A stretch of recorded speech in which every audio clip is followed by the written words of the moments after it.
Hey y'all, we are still going to be doing classes, and what I'm going to try and do, and I realize that this is super small, and we're going to have the next ones be a lot bigger, but we're going to work with what we have for this time. And it's going to be a very, very, very quick recap. You're going to see just how fast we go through our previous ones, because recapping is a really important part of what we do. Because on the left, you can see we recapped all 12, or maybe you can't see, all 12 minor prophets, and we kind of have a base idea of what Hosea, Joel, Amos, Obadiah, Jonah, Micah, Nahum, Habakkuk, Zephaniah, and Haggai, Zechariah, and Malachi are all about. And we kind of create pictures that go alongside it. And so this last time, we started getting into Proverbs. The week before that, we'd gone through Psalms, and that was Natalie taking over that. A big thing is we've gotten into the Ketuvim, which is the third part of the Tanakh.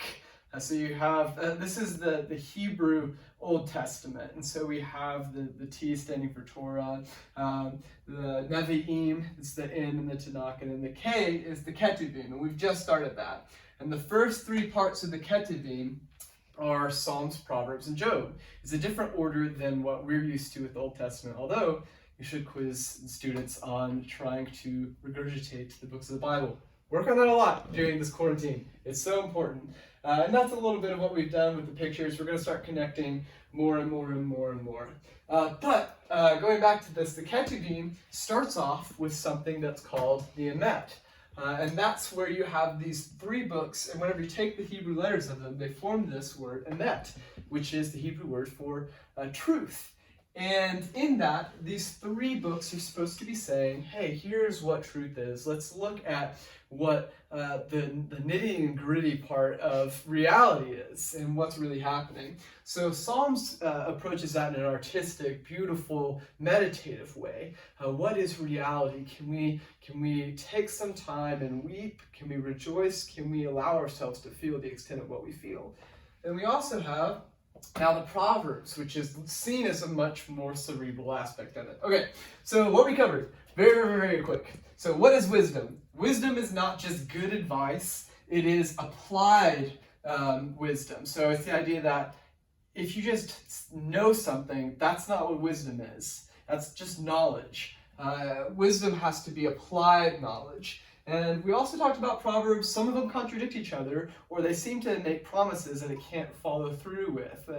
They're not promises, a lot of them are. Some of them are conditional promises, but they are probabilities. So we started off going through, do we even really need this? Well, after talking to students, or really any person, for any amount of time, you'll realize, yes, we absolutely need wisdom. So we spent some time on that, and we brought up the difference between Lady Wisdom and Dame Folly, which are the personifications of wisdom and folly. And so that's the first kind of section in it. And super fast recap. The Proverbs that we know that we spend more time with, that's chapters 10 through 29. Those are all the ones that we hear, like, consider the ant, you sluggard, and this idea of what's happening. So we also get to the end, which is chapter 30, and you have this person who's presented as the ideal reader. He's basically saying, I'm a brute, I need wisdom. So a big part of Proverbs is recognizing that you need them, which is a huge step. And we'll see a little bit more of that in Job.